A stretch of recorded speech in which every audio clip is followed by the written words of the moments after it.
नमस्कार जय जगन्नाथ शुभ सकाळ आज हूँ डिसेम्बर 12 तारिख शुक्रवार आज प्रथम खबर भिन्नक्षम पिलांक पई सर्वे निर्देश भिन्नक्षम पिलांको अधिकारी खोजिबे 6 वर्ष बयसर भिन्नक्षम पिलामानकर सर्वे पई निर्देश सर्वे को 31 डिसेम्बर सुधा समाप्त करबाकू जिला सामाजिक सुरक्षा अधिकारी मानकू निर्देश सर्वे रे सहयोग करिवे अंगनवाड़ी कर्मी पितामाता एवं जत्न नेउथिबा व्यक्तिक मध्यरे सचेतनता सृष्टि करबा सह सेमानकू तथ्य संग्रहर गुरुत्व विषय सचेतन कराजिबो अक्षम पिलामानक फोटोग्राफ पई सम्मति समेत सठिक सूचना बांटिबाकू उत्साहित कराजिबो भिन्नक्षम पिलामानक पई उन्नत स्वास्थ्य सेवा प्रारंभिक हस्तक्षेप और उन्नति पई सर्वे हेबो तो 51 रन रे हराइला दक्षिण आफ्रिका न्यू चंडीगढ़ महाराजा जादवेंद्र सिंह अंतर्जातीय क्रिकेट स्टेडियम ठारे खेला जाउतिबा द्वितीय टी20 रे भारत को 51 रन रे परास्त करिछि दक्षिण आफ्रिका या सहित ए सीरीज रे 1-1 रे बराबर हो जाइछि दक्षिण आफ्रिका द्वारा रखा जाइथिबा 214 रन रो लक्ष्यर जवाब रे भारत 19 ओवर गोटिए बॉल रे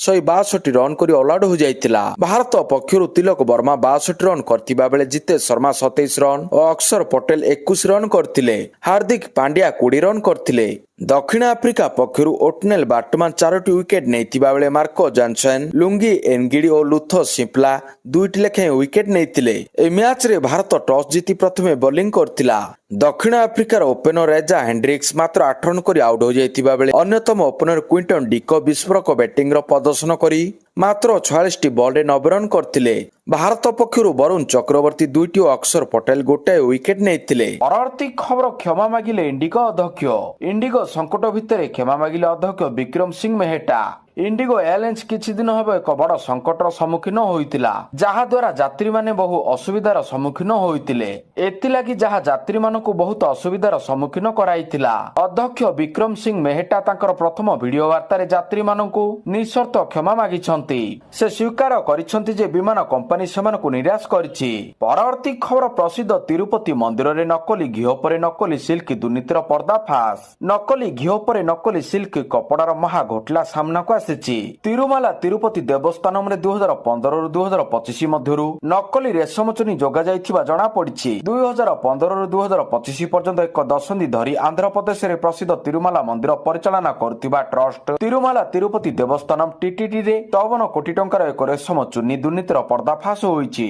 एक आभ्यंतरीण विजिलेंस तदंत परे जणा पड़िथिला जे जणे ठिकादार टेंडर डॉक्यूमेंट रे उल्लेख करा जाइथिबा शुद्ध रेशम उत्पाद भाबरे 100 शतकड़ा पॉलिस्टर चुनी को निरंतर जोगाण करुथिले टीटीडी बोर्ड अध्यक्ष बीआर नायडू द्वारा चिंता प्रकट करिबा परे एक आभ्यंतरीण तदंत आरंभ होइतिला ठिकादार चुन्नी पई बाध्यतामूलक शुद्ध रेशम बदल रे सस्ता पॉलिस्टर कपड़ा व्यवहार करथिले परवर्ती खबर आसंदा 17 तारिख रे सारा राज्य रे हेबो ओटीटी परीक्षा 45 केंद्र रे हेबो परीक्षा आसंदा 17 तारिख रे सारा राज्य रे आयोजित हेउछि ओटीटी परीक्षा माध्यमिक शिक्षा परिषद परिचालित ई परीक्षा रे राज्य रे 1,60,379 जन परीक्षार्थी परीक्षा देउछंती एत्रे उभय इन सर्विस और आशायी शिक्षक शिक्षयित्री अछंती पेपर 1 रे 47,720 जन पेपर 2 रे 1,12,659 परीक्षार्थी अछंती मोड 452 टी परीक्षा केंद्र करा जायछि समस्त परीक्षा केंद्र रे सीसीटीवी व्यवस्था ग्रहण करा जायछि बोर्ड कार्यालय कमांड कंट्रोल रूम रो समस्त परीक्षा केंद्र नियंत्रण व्यवस्था होइछि आसंदा 14 तारिख रु डिजिलॉकर रे प्रश्न पत्र ओएमआर सीट पठा जाउछि 30 टी जिल्ला पई 39 टी रूट रे आर्म पुलिस सहित प्रश्न पत्र पठा जाउछि परवर्ती खबर इंडिगोर बड़ घोषणा उड़ान बातिल हेले यात्री को मिलिबो 10,000 टंकार सहायता राशि एबे मध्य इंडिगो एयरलाइंस रो संकट जारी रहिछि यात्री माने नाही नथिबार असुविधार सम्मुखीन होउछंती एहाकु नै केंद्र सरकार और इंडिगो मध्य विवाद मध्य लागिछि ए सब भितर इंडिगो एयरलाइंस तरफ एक बड़ घोषणा करा जायछि जहा यात्री मानकु आश्वस्त करिछि कंपनी तरफ घोषणा करा जायछि डिसेंबर आरंभ रो देखा दिथिबा संकट रे यात्री माने प्रभावित होइछंती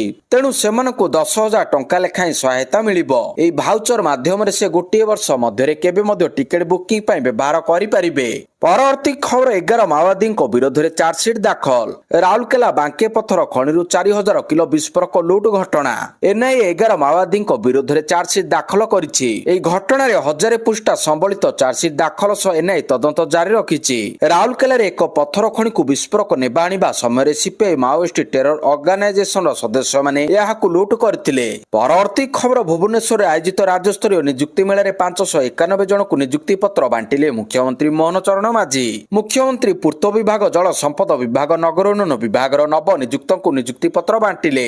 ଜଳ ସମ୍ପଦ ବିଭାଗର 252 ଜଣ, ପୂର୍ତ୍ତ ବିଭାଗର 197 ଜଣ, ଗୃହ ନିର୍ମାଣ ଓ ନଗର ଉନ୍ନୟନ ବିଭାଗର 142 ଜଣଙ୍କୁ ନିଯୁକ୍ତି ପତ୍ର ବଣ୍ଟନ କରାଯାଇଛି। ଏହି ଅବସରରେ ନବ ନିଯୁକ୍ତଙ୍କୁ 3 ଗୁରୁତ୍ୱପୂର୍ଣ୍ଣ ପରାମର୍ଶ ଦେଇଛନ୍ତି। ସରକାର ସାଧୁତା ଓ କର୍ତ୍ତବ୍ୟନିଷ୍ଠା ଉପରେ ଗୁରୁତ୍ୱ ଦେଉଛନ୍ତି। ଦୁର୍ନୀତିରୁ ଉର୍ଦ୍ଧ୍ୱରେ ରହି କର୍ତ୍ତବ୍ୟ ଓ ଦାୟିତ୍ୱ ସମ୍ପାଦନ କରନ୍ତୁ। ପରବର୍ତ୍ତୀ ଖବର, ଜବରଦଖଲକାରୀଙ୍କୁ ରାଜସ୍ୱ ମନ୍ତ୍ରୀଙ୍କ କଡ଼ା ଚେତାବନୀ। ପ୍ରଭାବଶାଳୀ ଜମି ଜବରଦଖଲକାରୀଙ୍କୁ ରାଜସ୍ୱ ମନ୍ତ୍ରୀଙ୍କ କଡ଼ା ଚେତାବନୀ। କହିଲେ ଏବେ ମଧ୍ୟ ସମୟ ଅଛି, ଜମି ଫେରାଅ, ନହେଲେ ଉଚ୍ଛେଦ ଖର୍ଚ୍ଚ ଟଙ୍କା ମଧ୍ୟ ଆଦାୟ ହେବ। ଜବରଦଖଲକାରୀଙ୍କ ଡାଟାବେସ୍ ପ୍ରସ୍ତୁତ ପାଇଁ ତହସିଲଦାରଙ୍କୁ ନିର୍ଦ୍ଦେଶ ରହିଛି। ଆବଶ୍ୟକତା ପାଇଁ ଭିତ୍ତିଭୂମି ଗରିବ ଜବରଦଖଲ କରିଥିଲେ ପାଇବେ 4 ଡେସିମିଲ୍। ପ୍ରଭାବଶାଳୀ ଜବରଦଖଲକାରୀ ଏବେ ମଧ୍ୟ ସମୟ ଅଛି, ଛାଡ଼ି ଦିଅନ୍ତୁ।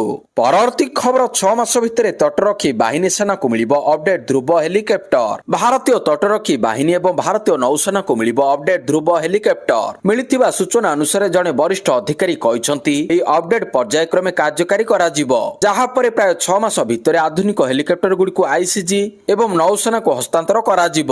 ଜାତୀୟ ଗଣମାଧ୍ୟମରୁ ମିଳିଥିବା ସୂଚନା ଅନୁସାରେ ଜାନୁଆରୀ 5ରେ ତଟରକ୍ଷୀ ବାହିନୀ ଦ୍ୱାରା ପରିଚାଳିତ ଏକ ALH ଧ୍ରୁବ ହେଲିକପ୍ଟର ଦୁର୍ଘଟଣାର ତଦନ୍ତ କରୁଥିବା ତଦନ୍ତ କମିଟି ଅନେକ ସୁପାରିଶ କରିଛି। ପରବର୍ତ୍ତୀ ଖବର, ଭାରତ ଉପରେ 50% ଆମଦାନୀ ଶୁଳ୍କ ଲାଗୁ କଲା ମେକ୍ସିକୋ। ଆମେରିକା ପରେ ଭାରତ ଉପରେ 50% ପର୍ଯ୍ୟନ୍ତ ଶୁଳ୍କ ବୃଦ୍ଧି କରିଛି ମେକ୍ସିକୋ। ଆସନ୍ତା 2026ରୁ ଏହି ନୂଆ ବର୍ଦ୍ଧିତ ଶୁଳ୍କ ଲାଗୁ ହେବ। ଭାରତରୁ ଆମଦାନୀ ହେଉଥିବା ବିଭିନ୍ନ ସାମଗ୍ରୀ ବା ଉତ୍ପାଦ ଉପରେ ଶୁଳ୍କ ଲାଗୁ ହେବ। ଭାରତ ସମେତ ଚୀନ ଏବଂ ଅନ୍ୟାନ୍ୟ ଏସୀୟ ରାଷ୍ଟ୍ର ଗୁଡ଼ିକ ଉପରେ ମେକ୍ସିକୋ ସରକାର ଏହି ଶୁଳ୍କ ଲାଗୁ କରିଛନ୍ତି।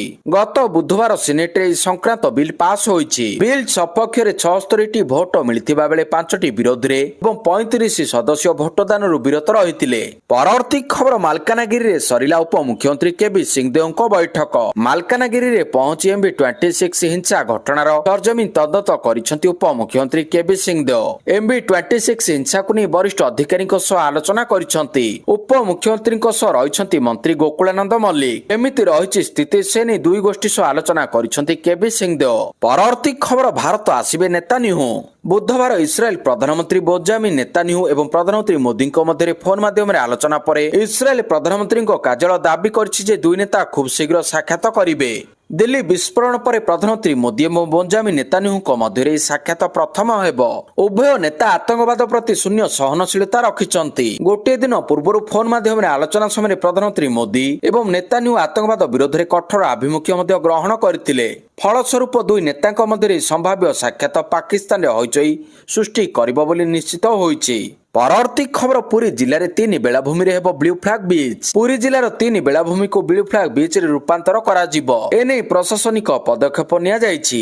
ଏହା ହେଉଛି ଅସ୍ତରଙ୍ଗର ପୀର ଜାହାନିଆ ବେଳାଭୂମି, ପୁରୀର ବାଲେଶ୍ୱର ବେଳାଭୂମି ଓ ଫୁଲପାଟଣା ପର୍ଯ୍ୟଟନ ବେଳାଭୂମି। ଏନେଇ ଆଗ୍ରହୀ ସଂସ୍ଥାଙ୍କ ଠାରୁ DPR ଆହ୍ୱାନ କରିଛି ପୁରୀ ବନଖଣ୍ଡ କାର୍ଯ୍ୟାଳୟ। ଆସନ୍ତା 15 ତାରିଖ ଆବେଦନର ଶେଷ ସମୟ ରହିଛି। ଏହା ପରଦିନ ସମୀକ୍ଷା କରାଯାଇ ଚୂଡ଼ାନ୍ତ ଡିଜାଇନ ବଛାଯିବ। ପରବର୍ତ୍ତୀ ଖବର, ଭାରତୀୟ ଜଳସୀମାରୁ ପାକିସ୍ତାନୀ ଡଙ୍ଗା ଜବତ, 11 ଗିରଫ। ଭାରତର ତଟରକ୍ଷୀ ବାହିନୀ ଆଇସିଜି ଏକ ବଡ଼ କାର୍ଯ୍ୟାନୁଷ୍ଠାନ ଗ୍ରହଣ କରିଛି। ଭାରତୀୟ ଜଳସୀମାରେ ପ୍ରବେଶ କରିଥିବା ଏକ ପାକିସ୍ତାନୀ ଡଙ୍ଗାକୁ ଜବତ କରାଯାଇଛି। 11 ଜଣ ଲୋକଙ୍କୁ ମଧ୍ୟ ଗିରଫ କରାଯାଇଛି। ରିପୋର୍ଟ ଅନୁସାରେ ପାକିସ୍ତାନୀ ଡଙ୍ଗାରେ ଥିବା ଲୋକମାନେ ଭାରତୀୟ ଜଳସୀମାରେ ବେଆଇନ ଭାବରେ କାର୍ଯ୍ୟ କରୁଥିଲେ ଏବଂ ମାଛ ଧରିଥିଲେ। ଭାରତୀୟ ତଟରକ୍ଷୀ ବାହିନୀ ଡଙ୍ଗାଟିକୁ ଅଟକାଇବା ସହ ଏହାକୁ ଜବତ କରି ଏଥିରେ ଥିବା ସମସ୍ତ 11 ଜଣଙ୍କୁ ଗିରଫ କରିଛି। ପରବର୍ତ୍ତୀ ଖବର, F-16 ଅପଗ୍ରେଡ ପାଇଁ ପାକିସ୍ତାନକୁ 5800 କୋଟି ଦେବ ଆମେରିକା। ଆମେରିକା ପାକିସ୍ତାନ ଏହାର F-16 ଲଢୁଆ ବିମାନକୁ ଅପଗ୍ରେଡ କରିବା ପାଇଁ $686 ନିୟୁତ ପ୍ରାୟ 5800 କୋଟି ଟଙ୍କା ମୂଲ୍ୟର ଉନ୍ନତ ପ୍ରଯୁକ୍ତି ବିଦ୍ୟା ଏବଂ ଯନ୍ତ୍ରାଂଶ ବିକ୍ରୟକୁ ଅନୁମୋଦନ କରିଛି। ଆମେରିକା ପ୍ରତିରକ୍ଷା ସୁରକ୍ଷା ସହଯୋଗ ଏଜେନ୍ସି DSA ଏହି ସମ୍ପର୍କରେ ଆମେରିକୀୟ କଂଗ୍ରେସକୁ ଏକ ଚିଠି ପଠାଇଛି। ପ୍ରସ୍ତାବିତ ବିକ୍ରୟକୁ ସମୀକ୍ଷା କରିବା ପାଇଁ କଂଗ୍ରେସ ପାଖରେ 30 ଦିନ ସମୟ ଅଛି। ପରବର୍ତ୍ତୀ ଖବର, ପୂର୍ବ ISI ମୁଖ୍ୟଙ୍କୁ 14 ବର୍ଷ ଜେଲ। ପାକିସ୍ତାନୀ ଗୁଇନ୍ଦା ସଂସ୍ଥା ଇଣ୍ଟର ସର୍ଭିସେସ୍ ଇଣ୍ଟେଲିଜେନ୍ସ ISI ର ପୂର୍ବତନ ମୁଖ୍ୟ ଫୈଜ ହମିଦକୁ 14 ବର୍ଷ ଜେଲ। ସେ ପାକିସ୍ତାନର ପ୍ରତ୍ୟେକ ଗୁଇନ୍ଦା ସଂସ୍ଥାର ମୁଖ୍ୟଙ୍କ ପରି ସମାନ ପାପ କରିଥିଲେ। ନିଜ କାମ ଛାଡ଼ି ରାଜନୀତି କରିବା, ଗୁପ୍ତ ସୂଚନା ଲିକ୍ କରିବା, ନିଜ କ୍ଷମତା ଏବଂ ସରକାରୀ ସମ୍ବଳର ଅପବ୍ୟବହାର କରିବା ଏବଂ ଭୁଲ ଭାବରେ ଅନ୍ୟ ଅନ୍ୟମାନଙ୍କୁ କ୍ଷତି ପହଞ୍ଚାଇବା ଭଳି କାମ କରିଥିଲେ ଫଇଜ। ପରବର୍ତ୍ତୀ ଖବର 6 ରାଜ୍ୟରେ ବଢିଲା ଏସ୍ଆଇର ସମୟ ସୀମା। ଭାରତର ନିର୍ବାଚନ କମିଶନ ଇସି 6ଟି ରାଜ୍ୟ ଏବଂ କେନ୍ଦ୍ରଶାସିତ ଅଞ୍ଚଳରେ ସ୍ୱତନ୍ତ୍ର ଭୋଟର ତାଲିକା ସଂଶୋଧନ ଏସ୍ଆଇର ପାଇଁ ସମୟ ସୀମା ବୃଦ୍ଧି କରିଛନ୍ତି। ଭୋଟର ତାଲିକାକୁ ନିର୍ଭୁଲ କରିବା ପାଇଁ ଏହି ପଦକ୍ଷେପ ନିଆଯାଇଛି। ଉତ୍ତରପ୍ରଦେଶରେ ଫର୍ମ ଦାଖଲ କରିବାର ସମୟ ସୀମା 15 ଦିନ ବୃଦ୍ଧି କରାଯାଇଛି। ତାମିଲନାଡୁ ଏବଂ ପଡୁଚେରୀରେ ଏହି ସମୟ ସୀମା 3 ଦିନ ବୃଦ୍ଧି କରାଯାଇଛି। ମଧ୍ୟପ୍ରଦେଶ, ଛତିଶଗଡ଼, ଆଣ୍ଡାମାନ ଏବଂ ନିକୋବର ଦ୍ୱୀପପୁଞ୍ଜକୁ ଅତିରିକ୍ତ 7 ଦିନ ପ୍ରଦାନ କରାଯାଇଛି। ପରବର୍ତ୍ତୀ ଖବର ରାଜ୍ୟ ସରକାରଙ୍କ ବଡ଼ ଘୋଷଣା। ବରଗଡ଼ ଧନୁଯାତ୍ରାକୁ କୋଟିରୁ ଅଧିକ ମିଳିବ ଅନୁଦାନ। ବରଗଡ଼ ଧନୁଯାତ୍ରାକୁ ଆହୁରି ଭବ୍ୟ କରିବା ପାଇଁ ସରକାରଙ୍କ ପକ୍ଷରୁ ଆରମ୍ଭ ହୋଇଛି ପ୍ରୟାସ। ଧନୁଯାତ୍ରା ପାଇଁ ଅନୁଦାନ ରାଶି ବଢାଇଛନ୍ତି ରାଜ୍ୟ ସରକାର। 1 କୋଟିରୁ ମଧ୍ୟ ଅଧିକ ଟଙ୍କା ଅନୁଦାନ ଦେବା ପାଇଁ ନିଷ୍ପତ୍ତି ହୋଇଛି। 200 କଳାକାରଙ୍କୁ 10,000 ଟଙ୍କା ଲେଖାଏଁ ସମ୍ମାନ ରାଶି ମିଳିବା ନେଇ ନିଷ୍ପତ୍ତି ହୋଇଛି, ଯାହାକୁ ସ୍ୱାଗତ କରିଛନ୍ତି ଧନୁଯାତ୍ରା କମିଟି ଓ ବରଗଡ଼ବାସୀ। ଡିସେମ୍ବର 24ରୁ ଜାନୁଆରୀ 3 ତାରିଖ ଯାଏଁ ଦୁଲୁକିବ ମଞ୍ଚ ଓ ରାଜା ଦରବାର। ପରବର୍ତ୍ତୀ ଖବର ଭୟଙ୍କର ପୂର୍ବ ସରକାରଙ୍କୁ ମୁଖ୍ୟମନ୍ତ୍ରୀଙ୍କ କଡ଼ା ଟାର୍ଗେଟ। ମୁଖ୍ୟମନ୍ତ୍ରୀ ମୋହନ ଚରଣ ମାଝୀ ଗୁରୁବାର ଆୟୋଜିତ ହୋଇଥିବା ନିଯୁକ୍ତି ମେଳାରେ ପୂର୍ବ ସରକାରଙ୍କୁ କଡ଼ା ଟାର୍ଗେଟ କରିଛନ୍ତି। ମୁଖ୍ୟମନ୍ତ୍ରୀ ସମାଲୋଚନା କରି କହିଛନ୍ତି, ପୂର୍ବ ସରକାରରେ ନିୟମିତ ନିଯୁକ୍ତି ଦିଆଯାଉନଥିଲା। ଯେଉଁ ଅଧିକାରୀଙ୍କ କାର୍ଯ୍ୟକାଳ ସରୁଥିଲା ତାହା ମଧ୍ୟ ପୂରଣ କରାଯାଉନଥିଲା, ବରଂ କେତେକଙ୍କୁ ଠିକା କର୍ମଚାରୀ ଭାବରେ ରଖି କାମ ଚଳାଇ ନିଆଯାଉଥିଲା। ନିୟମିତ କର୍ମଚାରୀ ନଥିବାରୁ ବଜେଟ୍ ଖର୍ଚ୍ଚ ହୋଇପାରୁନଥିଲା। ଆଉଟସୋର୍ସିଂ କର୍ମଚାରୀ ରହିଲେ ତଥ୍ୟ ବାହାରକୁ ଯିବା ଆଶଙ୍କା ରହୁଛି ବୋଲି ମୁଖ୍ୟମନ୍ତ୍ରୀ କହିଛନ୍ତି। ଭାଜପା ସରକାରରେ 17 ମାସରେ 37,916 ଜଣଙ୍କୁ ନିଯୁକ୍ତି ମିଳିଛି। ନିଯୁକ୍ତି ମେଳାରେ ଏପରି ସୂଚନା ଦେଇଛନ୍ତି ମୁଖ୍ୟମନ୍ତ୍ରୀ। ପରବର୍ତ୍ତୀ ଖବର ବିଏସ୍ଏଫ୍ ପୋଷ୍ଟ ନିକଟକୁ ଯାଆନ୍ତୁ ନାହିଁ। ମମତା ବାନାର୍ଜୀଙ୍କ ଚେତାବନୀ ଶୁଣି ଚିନ୍ତାରେ ଲୋକେ। ପଶ୍ଚିମବଙ୍ଗରେ ଭୋଟର ତାଲିକାର ସ୍ୱତନ୍ତ୍ର ଭୋଟର ସଂଶୋଧନ ଏସ୍ଆଇଆର୍କୁ ନେଇ ଚାଲିଥିବା ବିବାଦ ମଧ୍ୟରେ ତୃଣମୂଳ କଂଗ୍ରେସ ନେତ୍ରୀ ତଥା ମୁଖ୍ୟମନ୍ତ୍ରୀ ମମତା ବାନାର୍ଜୀ ଏକ କୃଷ୍ଣନଗର ରାଲିରେ ଉତ୍ତେଜକ ବକ୍ତବ୍ୟ ଦେଇଛନ୍ତି। ସେ ରାଜ୍ୟର ମହିଳାମାନଙ୍କୁ ଚେତାବନୀ ଦେଇ କହିଛନ୍ତି, ଯଦି ଏସ୍ଆଇଆର୍ ସମୀକ୍ଷା ସମୟରେ ସେମାନଙ୍କ ନାମ ଭୋଟର ତାଲିକାରୁ କାଟି ଦିଆଯାଏ, ତେବେ ସେମାନେ ରୋଷେଇ ଉପକରଣ ସହିତ ପ୍ରସ୍ତୁତ ରହିବା ଉଚିତ। ସେ କହିଛନ୍ତି, ମହିଳାମାନେ ଆଗରେ ରହି ଲଢ଼ିବେ ଏବଂ ପୁରୁଷମାନେ ସେମାନଙ୍କ ପଛରେ ରହିବେ। ମୁଖ୍ୟମନ୍ତ୍ରୀ ମମତା ବାନାର୍ଜୀ ମହିଳାମାନଙ୍କୁ ସେମାନଙ୍କ ଅଧିକାର ରକ୍ଷା ପାଇଁ ଆହ୍ୱାନ କରିଛନ୍ତି ଏବଂ ଏସ୍ଆଇଆର୍ ନାମରେ କୌଣସି ପ୍ରକାର ଅଧିକାର ଛଡ଼ାଇ ନେବାକୁ ଦେବେ ନାହିଁ ବୋଲି କହିଛନ୍ତି। ସେ ସୀମାନ୍ତ ଅଞ୍ଚଳର ଲୋକଙ୍କୁ ଏକ ବିଶେଷ ଅନୁରୋଧ କରିଛନ୍ତି, ବିଏସ୍ଏଫ୍ ପୋଷ୍ଟ ନିକଟକୁ ଆଦୌ ଯାଆନ୍ତୁ ନାହିଁ। ପରବର୍ତ୍ତୀ ଖବର ଦିବ୍ୟାଙ୍ଗଙ୍କ ପାଇଁ ସହଜ ହେବ ଜଗା ଦର୍ଶନ। ଏଣିକି ଶ୍ରୀମନ୍ଦିରରେ ଦିବ୍ୟାଙ୍ଗ ଭକ୍ତଙ୍କୁ ମିଳିବ ସ୍ୱତନ୍ତ୍ର ଦର୍ଶନ ସୁବିଧା। ଦିବ୍ୟାଙ୍ଗଙ୍କ ଦର୍ଶନ ପାଇଁ ଆସିବ ସ୍ୱତନ୍ତ୍ର ମାର୍ଗଦର୍ଶିକା। ପ୍ରସ୍ତାବିତ ମାର୍ଗଦର୍ଶିକା ଆଗାମୀ ଶ୍ରୀମନ୍ଦିର ଛତିଶା ନିଯୋଗ ବୈଠକରେ ଉପସ୍ଥାପନ କରାଯାଇ ଏହାକୁ କାର୍ଯ୍ୟକାରୀ କରାଯିବ ବୋଲି ଜିଲ୍ଲାପାଳ କହିଛନ୍ତି। କାଳିଆ ସାଆନ୍ତଙ୍କ ପାଖେ ସମାନ ସବୁ ଭକ୍ତ। ଧନୀ ଗରିବ ଉଚ୍ଚ ନିଚ କୌଣସି ପ୍ରଭେଦ ଦେଖେନି କାଳିଆ, ସମସ୍ତଙ୍କୁ ଦେଇଥାଏ ଦର୍ଶନ। ଦିବ୍ୟାଙ୍ଗ ବା କେମିତି ବାଦ୍ ପଡନ୍ତେ ଦର୍ଶନରୁ। ଖୁବ୍ ଶୀଘ୍ର ଦିବ୍ୟାଙ୍ଗମାନେ ଶ୍ରୀମନ୍ଦିରରେ ସହଜରେ ଶ୍ରୀଜୀଉଙ୍କୁ ଦର୍ଶନ କରିବାର ସୁଯୋଗ ପାଇବେ। ଶ୍ରୀମନ୍ଦିର ଉତ୍ତର ଦ୍ୱାର କୁର୍ମବେଡ଼ା ଠାରୁ ସ୍ୱତନ୍ତ୍ର ରାମ୍ପ ହୋଇଥିବା ବେଳେ ଏଥିଲାଗି ଖୁବ୍ ଶୀଘ୍ର ଆସିବ ସ୍ୱତନ୍ତ୍ର ମାର୍ଗଦର୍ଶିକା। ପରବର୍ତ୍ତୀ ଖବର ପ୍ରଦୂଷଣରେ ବର୍ଷକୁ ଯାଉଛି 15 ଲକ୍ଷ ଜୀବନ। ବିଶ୍ୱର ପ୍ରତିଷ୍ଠିତ ମେଡିକାଲ ପତ୍ରିକା ଲାସେଣ୍ଟ ଦ୍ୱାରା ପ୍ରକାଶ ପାଇଛି ଚିନ୍ତାଜନକ ରିପୋର୍ଟ। ଭାରତରେ ପ୍ରତିବର୍ଷ 15 ଲକ୍ଷ ଲୋକଙ୍କର ପ୍ରଦୂଷଣ ଜନିତ ମୃତ୍ୟୁ ହେଉଛି। ଦେଶରେ ମୃତ୍ୟୁର ଏକ ମୁଖ୍ୟ କାରଣ ହେଉଛି ପ୍ରଦୂଷଣ। ତଥ୍ୟ ସାମ୍ନାକୁ ଆସିବା ପରେ ପରିବେଶ ଏବଂ ସ୍ୱାସ୍ଥ୍ୟ ସୁରକ୍ଷାକୁ ନେଇ ସୃଷ୍ଟି ହୋଇଛି ବଡ଼ ପ୍ରଶ୍ନବାଚୀ। ଅତ୍ୟଧିକ ବାୟୁ ଏବଂ ଜଳ ପ୍ରଦୂଷଣ ଯୋଗୁଁ ବିଭିନ୍ନ ପ୍ରକାର ରୋଗ ବ୍ୟାପିବାରେ ଲାଗିଛି, ଯାହା ଶେଷରେ ଜୀବନ ନେଉଛି। ରିପୋର୍ଟରେ ଏହା ମଧ୍ୟ ଦର୍ଶାଯାଇଛି, ପ୍ରଦୂଷଣ କାରଣରୁ ହେଉଥିବା ମୃତ୍ୟୁ ହାରରେ ଭାରତ ବିଶ୍ୱର ପ୍ରମୁଖ ରାଷ୍ଟ୍ରମାନଙ୍କ ମଧ୍ୟରେ ଅଛି। କିନ୍ତୁ ବିଡମ୍ବନାର ବିଷୟ, ସଂସଦରେ ଏହି ସମ୍ପର୍କରେ ତଥ୍ୟ ମଗାଯିବାରୁ ସରକାର କହିଛନ୍ତି, ଦେଶରେ ପ୍ରଦୂଷଣ ଜନିତ ମୃତ୍ୟୁ ସଂଖ୍ୟା ଉପରେ କୌଣସି ନିର୍ଦ୍ଦିଷ୍ଟ ତଥ୍ୟ ଉପଲବ୍ଧ ନାହିଁ। ପରବର୍ତ୍ତୀ ଖବର IAS ଏବେ ଦିଲ୍ଲୀକୁ ଜଗିବ ସ୍ୱଦେଶୀ ବାୟୁ ପ୍ରତିରକ୍ଷା ପ୍ରଣାଳୀ। କ୍ଷେପଣାସ୍ତ୍ର, ଡ୍ରୋନ୍ ଏବଂ ଯୁଦ୍ଧ ବିମାନ ଆକ୍ରମଣ ଭଳି ବିପଦରୁ ରାଜଧାନୀ ଦିଲ୍ଲୀ NCRକୁ ସୁରକ୍ଷା ଦେବା ପାଇଁ ଭାରତ ଏବେ ନିଜର ବହୁସ୍ତରୀୟ ବାୟୁ ପ୍ରତିରକ୍ଷା ପ୍ରଣାଳୀ ନିୟୋଜିତ କରିବାକୁ ଯାଉଛି। ପ୍ରତିରକ୍ଷା ମନ୍ତ୍ରାଳୟ ଏହି ପ୍ରକଳ୍ପକୁ ତ୍ୱରାନ୍ୱିତ କରୁଛି। ବରିଷ୍ଠ ପ୍ରତିରକ୍ଷା ଅଧିକାରୀଙ୍କ ଅନୁସାରେ ନୂତନ ସମନ୍ୱିତ ବାୟୁ ପ୍ରତିରକ୍ଷା ଅସ୍ତ୍ର ପ୍ରଣାଳୀ IAS ସମ୍ପୂର୍ଣ୍ଣ ଭାବରେ ସ୍ୱଦେଶୀ ଭାବରେ ବିକଶିତ ଅସ୍ତ୍ରଶସ୍ତ୍ରରେ ଗଠିତ ହେବ। ଏହି ପ୍ରଣାଳୀର ମୁଖ୍ୟ ଉପାଦାନ ଗୁଡ଼ିକ ଉଭୟ DRDO ଦ୍ୱାରା ବିକଶିତ। ପରବର୍ତ୍ତୀ ଖବର ଆମେରିକା ରାଷ୍ଟ୍ରପତି ଟ୍ରମ୍ପଙ୍କ ସହ କଥା ହେଲେ ମୋଦି। ଆମେରିକା ମଧ୍ୟରେ ଚାଲିଥିବା ବାଣିଜ୍ୟିକ ତିକ୍ତତା ମଧ୍ୟରେ ପ୍ରଧାନମନ୍ତ୍ରୀ ନରେନ୍ଦ୍ର ମୋଦି ଗୁରୁବାର ଆମେରିକାର ରାଷ୍ଟ୍ରପତି ଡୋନାଲ୍ଡ ଟ୍ରମ୍ପଙ୍କ ସହ ଟେଲିଫୋନ ଯୋଗେ କଥାବାର୍ତ୍ତା କରିଛନ୍ତି। ଏହି ସମୟରେ ଉଭୟ ନେତା ଦିଲ୍ଲୀ ଓ ୱାଶିଂଟନ ମଧ୍ୟରେ ଥିବା ବ୍ୟାପକ ବିଶ୍ୱସ୍ତରୀୟ ରଣନୀତିକ ଭାଗିଦାରୀର ଅଗ୍ରଗତିର ସମୀକ୍ଷା କରିଥିଲେ। ଦୁଇ ନେତା ସମସ୍ତ କ୍ଷେତ୍ରରେ ଦ୍ୱିପାକ୍ଷିକ ସହଯୋଗ କ୍ରମାଗତ ଭାବରେ ମଜବୁତ ହେଉଥିବାରୁ ସନ୍ତୋଷ ବ୍ୟକ୍ତ କରିଥିଲେ। ପ୍ରଧାନମନ୍ତ୍ରୀ ମୋଦି ଏବଂ ଟ୍ରମ୍ପ ଦ୍ୱିପାକ୍ଷିକ ବାଣିଜ୍ୟ ବୃଦ୍ଧି ପାଇଁ ଉଭୟଙ୍କ ମିଳିତ ପ୍ରୟାସରେ ଗତି ବଜାୟ ରଖିବାର ଗୁରୁତ୍ୱ ଉପରେ ଜୋର ଦେଇଥିଲେ।